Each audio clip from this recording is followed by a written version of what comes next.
Welcome back to the channel, everybody. I am the stepson of Krypton, And I am Mantis. and today we are going to do a discussion video slash kind of review over the new Amazon Prime series Fallout, based off of the video game, as you see behind me. So, Mantis, if you're ready, without further ado, we are going to get into the discussion. Let's go.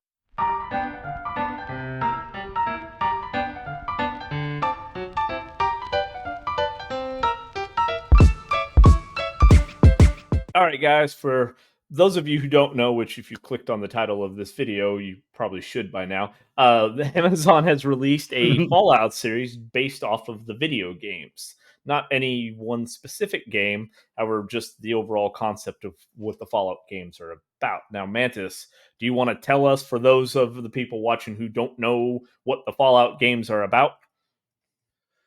Yeah, this is a post-apocalyptic storyline based in the United States.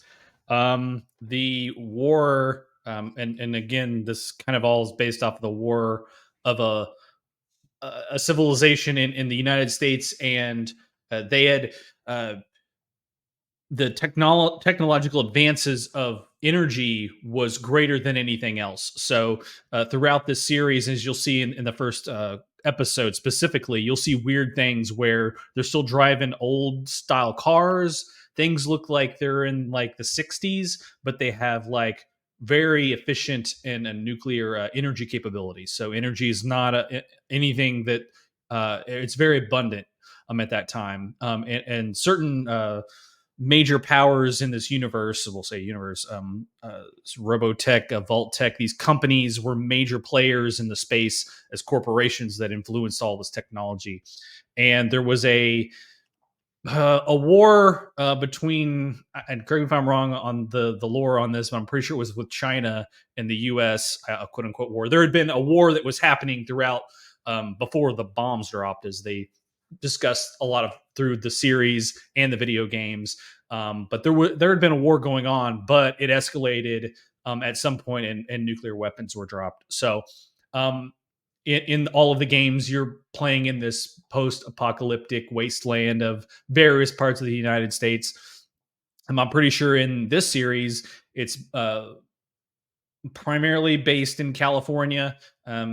As we'll go into discussing the first episode, or at least the first episode, probably the first and second episode, that was in. I think she comes out of the vault. I don't want to ruin it here, but you do see the Santa Monica Pier, or what's left of it. So it's kind of on the west coast of the U.S. is when it's based out of. Yeah, it says, and there's a couple of things like you see Hollywood Boulevard sign, but That's true. Yeah. and you've made it through 2 episodes, right? Yeah. Okay, so have I so far. And as we keep going, we'll kind of review the next few and kind of discuss them. But for whatever reason, she's going to Philly, and I'm like, That's and they're like, oh, it's right over the hill. Got to be. Now, if you look at the No. on the car, it's like painted. It says Philly. It's FILL. So Right. it's like it's probably maybe they renamed it or they whatever. I don't know what the exact story behind that is, but I know yes, it is supposed to be out of the West Coast, Los Angeles greater area. Um, so, what do you think about it so far? Do you like it? Do you not like it? So I like it. Again, this is one of those weird things where you have a movie or TV show based off a video game. We've done a couple of these videos before where they don't normally turn out well. This series is, or in the game specifically, is pretty graphic. And I was very happy since it was on Amazon. They didn't hold back on the brutality of a lot of what goes on in the game as well. It's pretty close, I think, to the stuff that you get to see in the game. There's some things that are a little different, but one aspect that I liked is the fact that this vault, again, we're going to go into spoilers here, that they show how you would feel in this vault not being in contact with anyone else, and they assume outsiders and what in the very first episode you get a real good taste of that. But the funny thing was, because I'm going to take it to in a sexual place at this point, but Why do I feel the like I know fact where you're that going? yeah, the fact in the first, like, I don't know, first couple of maybe half hour of the show, but you do see it throughout the series as well. I think at least the first 2 episodes where she like sex is it's more of just like shaking hands. Like they don't treat it as something intimate So what's your sperm count? at this point, because this is quote unquote what it like 2 centuries after It's 200 the bombs years are dropped. after the bombs dropped. Yeah. So you're, I mean, there's several generations in here. To them, procreating is a duty. It's just a normal thing. Sex is like whatever. I mean, she's banging her cousin or second cousin or whatever, and it's like nothing. Like, and I mean, like it's so weird, right? Like, so it's something in the games that I don't recall them ever exploring like that. But it's very funny that they decided to kind of for the first 30 minutes or so is a main reason why what happens. So yeah, well, what did you think about at least the first episode? Well, so real quick, because if you think about, especially most people know the Fallout series, are familiar with Fallout 3, uh, Fallout New Vegas, Fallout 4, and Fallout 76, right? There are very few people who will be able to tell you a lot about Fallout 1 or 2, right? It's just not on people's Yeah. radar. We're thinking about the newer, latter PlayStation games, where obviously you had these huge open worlds. And every time you start in the vault, there aren't people around, right? Like it just seems like you're off by yourself, kind of, and everybody's already, so yeah, they never really explore that aspect. Where I like that you got to see that, where yeah, she says, it's they acknowledge it's not okay with the cousins, but it's a thing. Again, it's a duty, right? Like you need to procreate to build up the population for whenever they can go back to the surface. And when you're down there with just as few of families, eventually you're gonna be related to people, right? The gene pool gets pretty constricted, right? Like it does. Maybe not after so long, right? Like I don't want to cut you off, but only, 2 centuries. So what, maybe that's like, 5 to 6 generations, probably. If people are dying off early, maybe only 3 to 4 if they're living very long, that you would need to kind of watch who you're fucking, right? So, I mean, and they know, it's not like they're stupid. They know this, right? Like I'm sure they have people that keep track of this on their little futuristic but yet somehow ancient computers. So it's really a Star Wars thing in a nutshell. It's funny. It's really funny. Like older Star Wars, like when it was in the 70s. What kind of got me, what was different, was, and I didn't understand it, is why are the vaults connected? Right? Because in the game, that's not a thing. They are in different areas. But Separate, why is 32 and 33 connected? Because why wouldn't you just be open and have both? Like, why would you have these separate vaults just behind this massive door when you're trying to, again, we're talking about the gene pool, okay? Like you have an entire another vault that you're connected to that you could be banging to repopulate without being family members, even if they are cousins or second cousins. Why was the door closed? Like, why was that a thing, right? That and that's exactly why they do that, right? Like that's exactly why they open the vault, or say open the vault. That's why they were trading with that. Was it the Vault 20? I don't know. I can't remember what. 32. So, but also again, it could be because of that connection. You're right. Like in the games, that was, as far as I know, that was never a thing. However, in the game, they do mention, and I can't remember if they mentioned this in the series or in the show, but different vaults were used for different things, different experiments, different things like that. So it could be a case where these 2 specific vaults were right next to connected because of an experiment or whatever they were going to do with those vaults. Totally. And they may even explore it in the series in future episodes. We just don't know because I haven't seen it. So yeah, and that could be too. So I don't want to speak on that. Oh, that I didn't like that. I don't have a problem with it. It was different than what I'm used to in the game.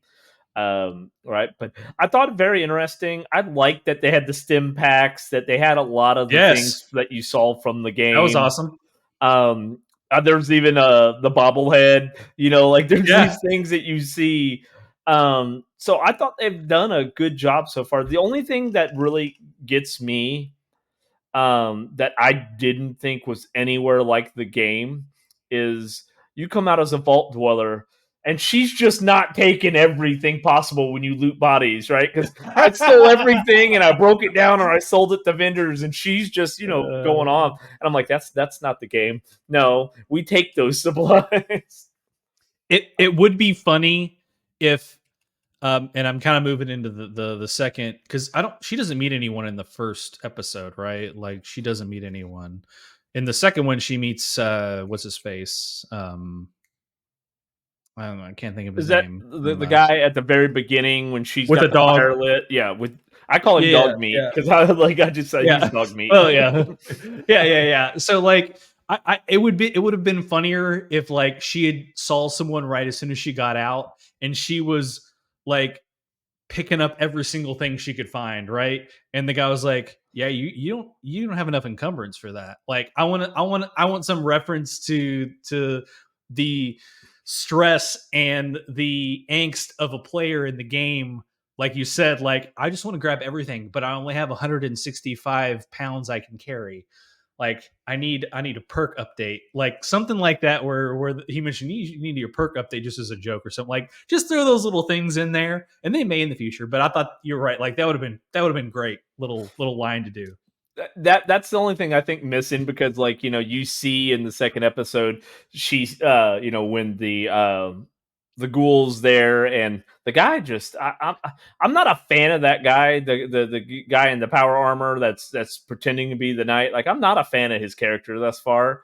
Yeah, But and he's in power armor still getting his ass kicked somehow by a ghoul, but she sees the bobblehead and then there's the weapon above her, and you're like, oh yeah, she's gonna level Yep. up, like Yep. she's gonna level that Yep. perk up. I love all of that, right? I think it's a good node to the game without making it seem too outlandish. I don't particularly care for the guy what's his name that's in the Brotherhood of Steel.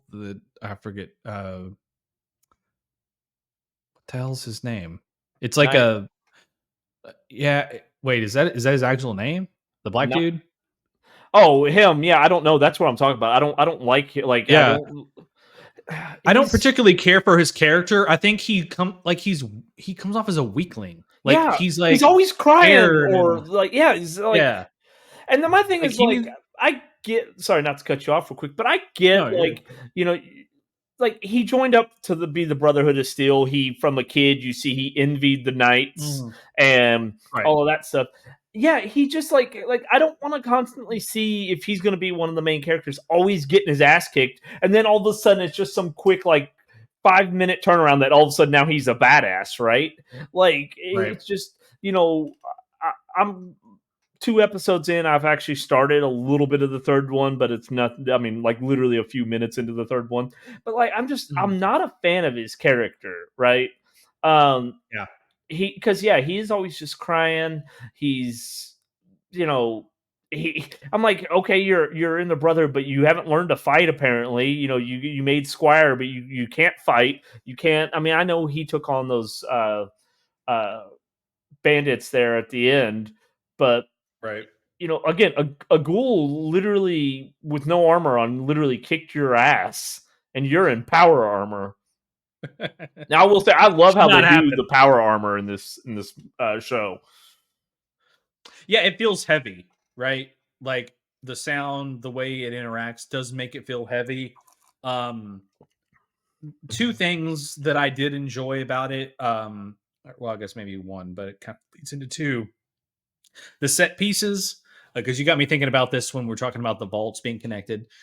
I like the set, the set design, both inside the vault. It makes you feel like you just started a new character and you're in this vault, and like it looks the same. The stuff there, it's like kind of clean, but not really. It feels like it's in the past. The whole place feels like it's in the past, but there's weird futuristic things going on.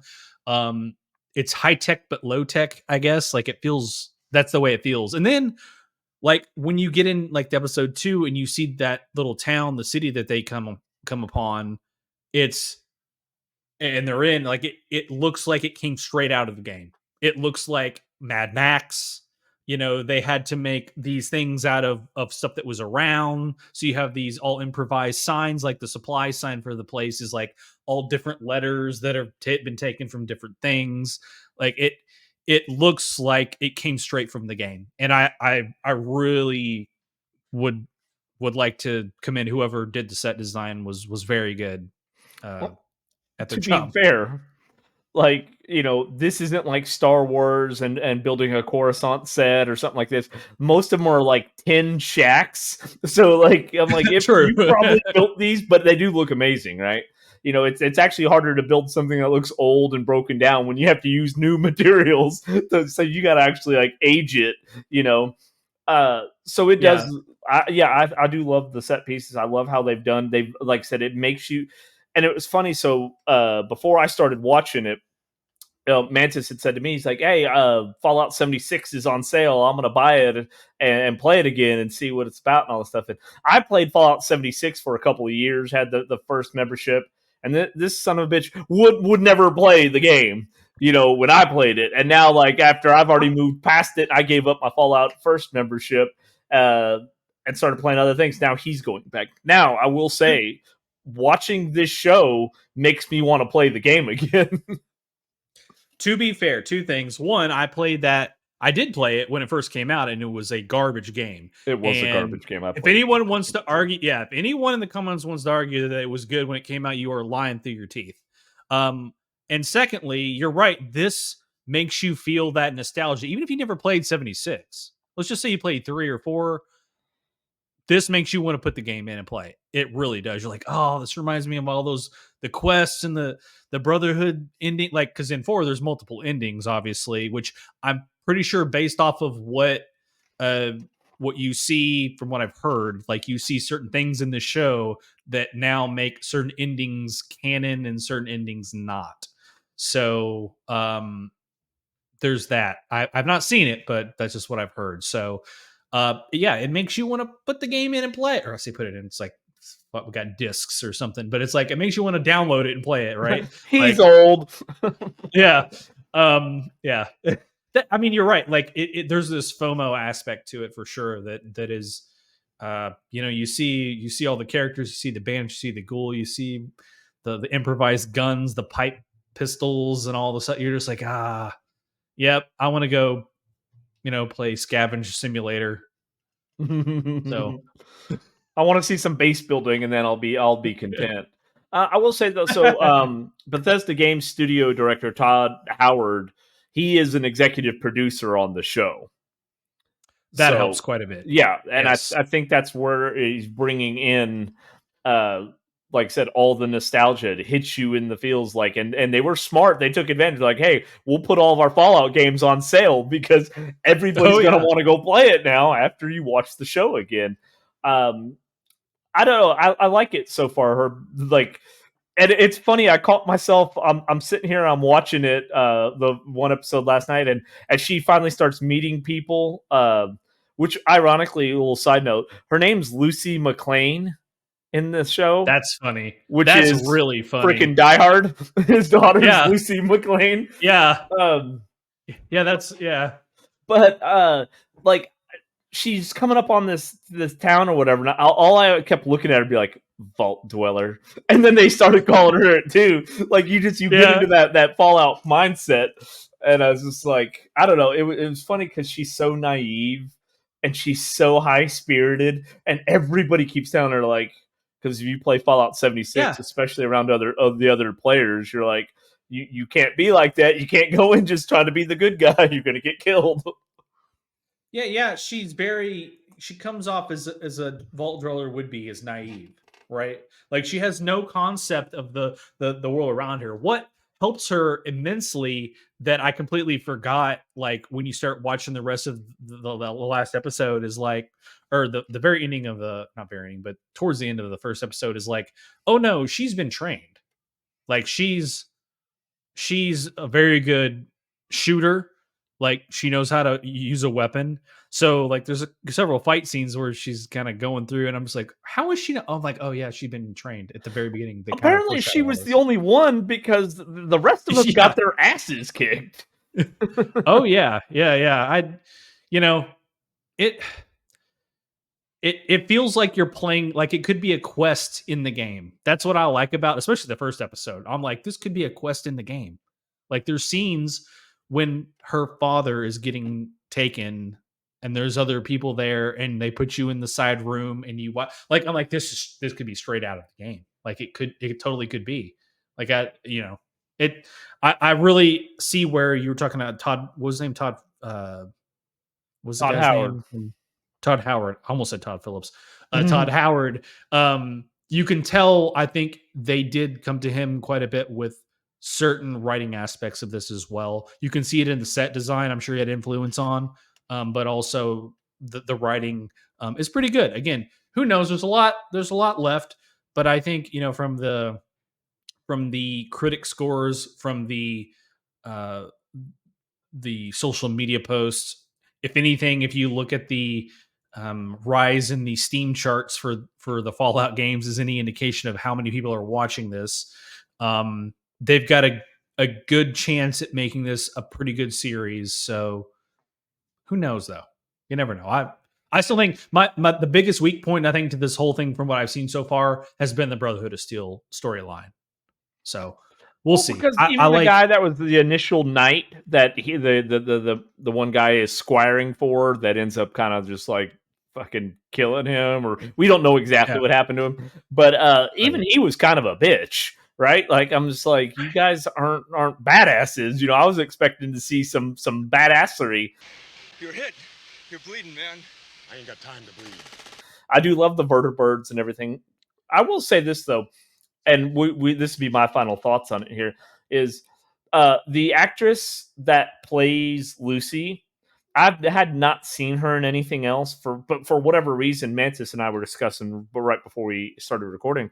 She just looked familiar, but I looked at her list of actually what she's been in, and I've not seen anything that she's been in that I think she played a big part in. But for me, and this is kind of what I love about the shows that come on Amazon versus what we've been getting out of the Marvel or even the DC universe lately, is there isn't all this woke kind of stuff going on where she's just a good character, right? And that's it. We've talked many times before. You want a strong female lead. I feel like this is how you do it, right? Because she doesn't have to necessarily always be a badass. You see it, but then again, there's that naive side because she's a vault dweller. But I think she plays the character very well. And to be fair, when I started Fallout 76, I played as a chick. So, it kind of fits right to form, that, a lot of guys always play as the girl, at least one time you always, they're a smaller target, right? It's this, Yeah. Your hitbox is smaller. So it's a strategic decision for sure. I mean, I agree. I think she did a great job, at least in the first couple episodes. Again, there's some familiar actors in this as well that you should know. Michael Rappaport is the Titus Knight guy, which is really funny. I thought that was him. I was like, I'm pretty sure that's Michael Rappaport. Which he's okay. He's kind of funny. He used to be funny in the 90s, so. But Walton Goggins, a big fan of him. He's played in several good series. His movie career is pretty meh, but he was in Justified TV show. It was a great TV show with Timothy Olyphant, and that's a great series. He did well in that. In this first couple episodes, I like his character as the Ghoul, the movie's ex-movie star. They did some flashbacky stuff with that, which is interesting. Pretty good there. And of course, the Wilzig guy, Michael Emerson, has played in so many TV shows, from Lost to what's the one where it's like spies and shit. I can't remember what it is. But he's been in. Which guy are you talking about? Wilzig, the guy with the dog meat. Oh, dog that meat. Guy you're talking the about. Ghoul. Yeah.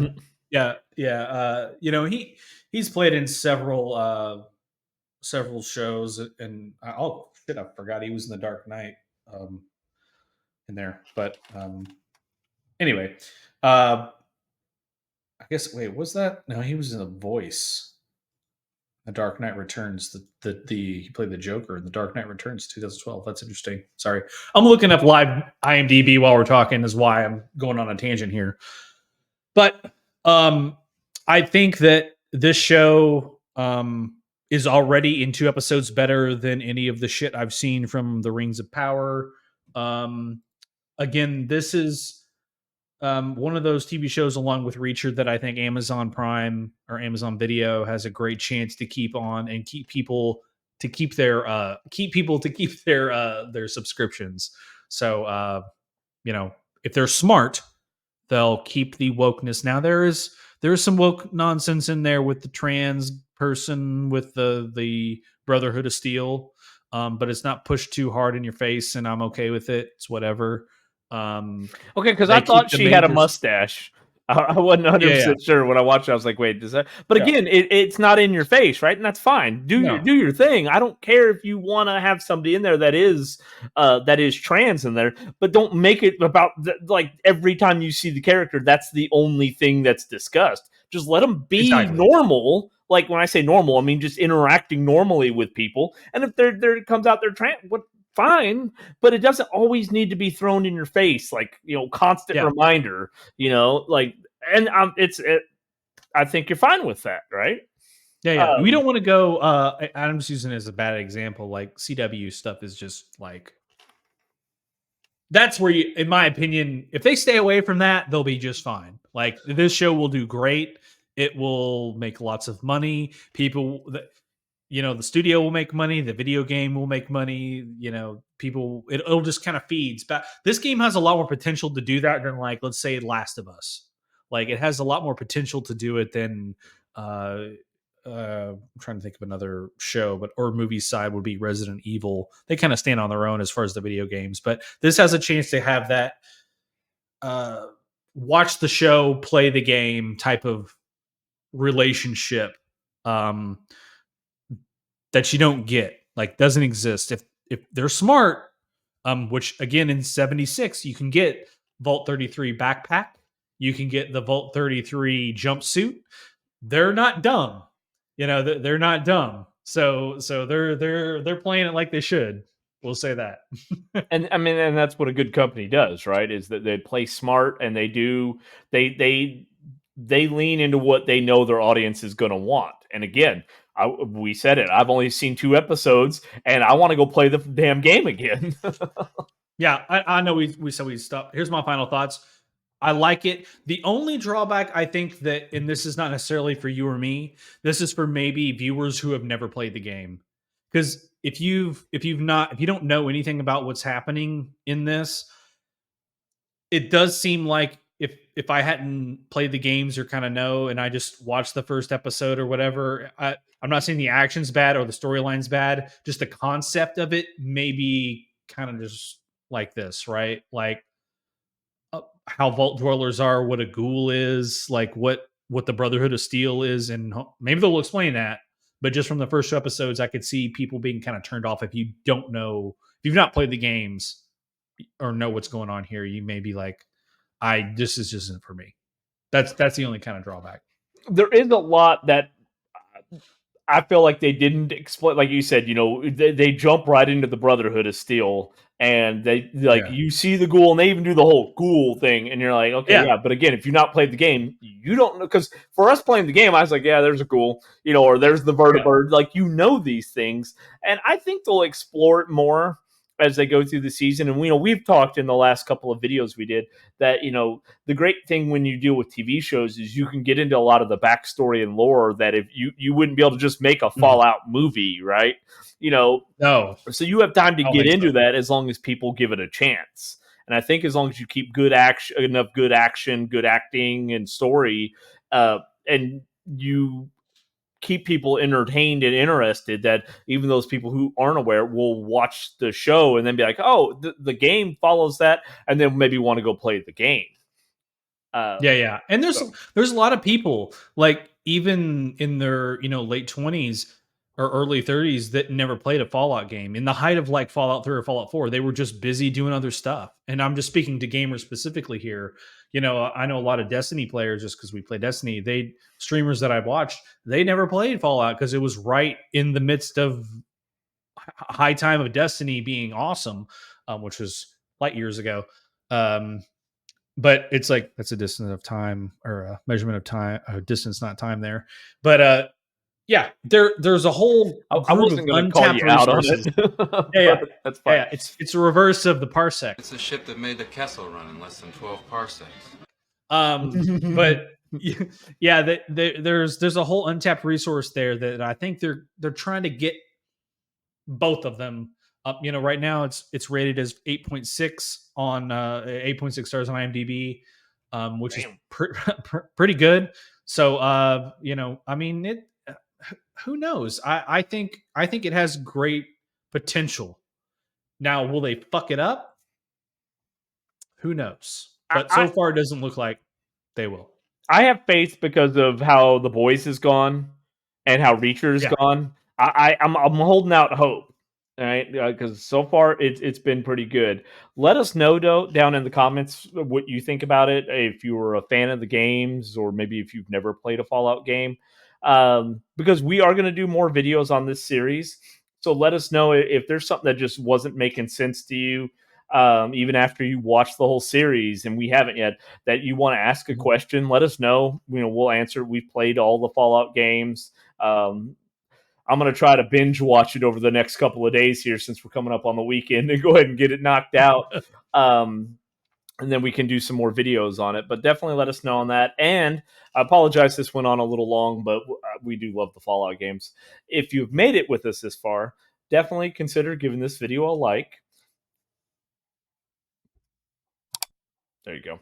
All right. Where he's pointing, give it a like. Consider subscribing to the channel. And then I know there's we're asking a lot. You got to click on the bell notification, all that good stuff. But we will have more of the Fallout videos. We will keep it to a minimum unless you guys request, because we know how a lot of you feel about gaming videos that we do. So we will try to be gentle with it. But since this one is a TV show right now, sorry guys, you got to deal with it. Yeah, we'll keep it. I think this is a good one to kind of keep specifically on the episodes that we've watched. So, I mean, I'm good with like the next recording we do here. We can just do the next 2 episodes and kind of go from there. I think there's enough. It's 8, right? It's 8. Yeah, 8 episodes. Yeah, we just do it in 2s. Yeah, that works. I mean, because again, we've kind of discussed the whole plot at this point. Now we can kind of focus in on what has actually happened in the episodes. So. Yeah, it should be fun. Again, guys, you got to subscribe, click the bell, so that way you know when we put out these next episodes for 3 and 4, and then 5 and 6, you'll be able to notify so you can watch those and discuss with us. Because again, this is all back and forth, right? It doesn't do any good for us to talk here and you guys don't comment below and like, hey, yeah, you were wrong about that. You know, they actually did talk about that in the last episode. We want to know. You know, I don't catch everything the first time through. You know this. Like, so I may be doing dishes or whatever. Like, my first watch through, I may catch 30% of what's actually happening. So. I've been over to his. He's not doing dishes. No, I'm joking. But also for my gamers out there, if you do love Fallout and you do love gaming, Mantis does have a gaming channel, Mantis Toboggan Gaming. It will be linked below, as well as I'll have something flying across the screen here, where he is currently doing Final Fantasy VII Rebirth. So he is streaming that, as well as if you subscribe to his channel. If you do miss the streams, there will be videos of it. And based off of how he's doing his videos and where he's at in the game versus where I am, there's going to be a lot more to come. So you're going to have a lot of content just out of the Final Fantasy VII Rebirth game. I would assume. I'd love to have you guys on with the streams. However, I know most of the audience that are watching these probably don't watch live streaming.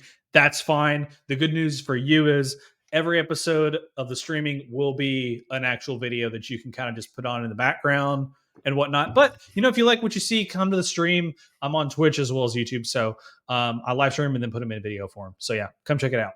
Definitely check that out, because I like Final Fantasy better than Fallout, but he may start streaming some Fallout 76 that he's going to pick up playing after, It may be I gave a up on the dual game. stream. It may be a dual stream. You never know. Who knows? All right, guys. Until then, we will catch you on the next one. Later.